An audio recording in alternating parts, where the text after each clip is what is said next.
একটা ডেঞ্জারাসভাবে ইনজুর হয়েছে এবং লাইফ টাইমের জন্য তারা দাঁড়াইতে পারে না, হুইল চেয়ারে করে হাঁটতে হইতাছে।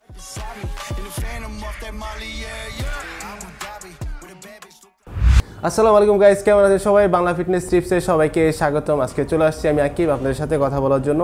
বিগিনাররা ফার্স্টে যেই ভুলগুলো করে, জিমে এসে ভর্তি হয় ঠিকঠাক মতো, তারপর ওয়ার্কআউটে নেমে যায়, কিন্তু ওয়ার্কআউট করার জন্য যে কিছু ইনস্ট্রুমেন্ট লাগে, অ্যাসেসরিজ লাগে, তারা এটা ভুলে যায় এবং অনেকে মনে করে এটা অনেক কস্টলি।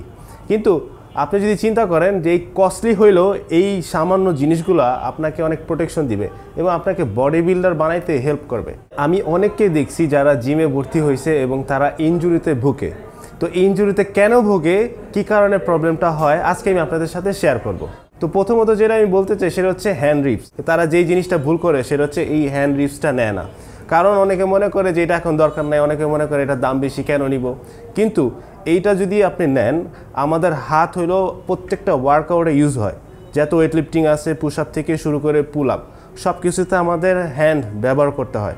যদি ব্যবহার করতে হয় তাহলে এটার অবশ্যই প্রোটেকশন দরকার। এবং আমরা যদি যখন পুল আপ করি অথবা চিন আপ দেই, তখন আমাদের ফুল বডি ওয়েট এই দুইটা হাতের মধ্যে চলে আসে। তার মানে বুঝতেই পারতেছেন এইটা কতটা ইম্পর্টেন্ট। তো আমরা সবসময় জিম ডে ওয়ান থেকে এই রিস্ট ব্যান্ডটা ইউজ করব। এটা দামে আছে, কম দামি আছে। চেষ্টা করবেন একটা মিড রেঞ্জের মধ্যে একটা ভালো মানের রিস্টব্যান্ড নিতে, এবং রিস্টব্যান্ডটা সবসময় পরে ওয়ার্কআউট করবেন। যে কোনো ওয়ার্কআউট, পুশ আপ থেকে শুরু করে pull up, heavy weight lifting, সব কিছুতে এটা ইউজ করতে পারেন। মেরুদণ্ড আমাদের ব্যাক, এটা আমাদের শরীরের মাঝামাঝি একটা অংশ। তো আমরা যতই ওয়েট নিই না কেন, এইটাতে প্রেশার পড়বেই।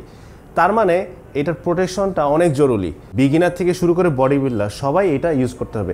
আমরা অনেক সময় দেখি ইন্টারন্যাশনাল বডি বিল্ডাররাও এটা ইউজ করে এবং অনেক বডি বিল্ডার আছে ডেঞ্জারাসভাবে ইনজুর হয়েছে এবং লাইফ টাইমের জন্য তারা দাঁড়াইতে পারে না, হুইল চেয়ারে করে হাঁটতে হইতেছে। তো এরকম হইতে পারে আপনার, আমি বলতেছি না হবে, হইতে পারে। তো আপনি কেন রিস্ক নেবেন? অবশ্যই জিম করার সময়, ওয়ার্কআউট করার সময় এটা অবশ্যই পরে নেবেন। থার্ডে আরেকটা জিনিস বলবো, সেটা হচ্ছে নি প্রোটেকশন। এটা হচ্ছে হাঁটুতে আমাদের লাগাতে হবে এবং এটা যারা বিশেষ করে লেগসে ওয়ার্কআউট করে, হেভি ওয়েট নেয় তাদের জন্য, এবং কি যারা বিগিনার লেগস ওয়ার্কআউটের জন্য ট্রাই করতেছেন, তারাও এটা মাস্ট নিতে হবে। কারণ আপনি যদি একবার ভুল ফর্মে করে একবার বসে যান অথবা একটুখানি ক্র্যাক হয়, তখন আপনার এই নি পেইনটা অনেক দিন থাকবে। অনেক সময় আছে যে একটু ওয়েট বেশি নিচ্ছি, টাচ করে এখানে একটা আওয়াজ হবে, মানে সাউন্ড হবে, তখন আপনার কিছু হবে না। যখন আপনার বাসায় যে রেস্ট নেবেন, তখন দেখবেন এই পা আর উঠাতে পারতেছেন না। তার মানে এটাও অনেক ইম্পর্ট্যান্ট, যেহেতু আমাদের শরীরের সম্পূর্ণ ভর এই দুই নিতে বহন করে। তার মানে এই নি প্রোটেকশনটা খুবই জরুরি। বিগিনার, প্রফেশনাল হোক, সবার জন্য এটা ম্যান্ডেটরি। ফোর্থ হলো যেটা নিয়ে কথা বলবো, সেটা হচ্ছে রানিং শু। রানিং শু আমরা এই যে এরকম হয়ে থাকে সাধারণত। রানিং শুটা যখন আমরা ট্রেডমিলে দৌড়াবো অথবা ওয়েট লিফটিং করবো অথবা ওয়েটের কাছাকাছি যাব, তখন এটা অবশ্যই পড়তে হবে।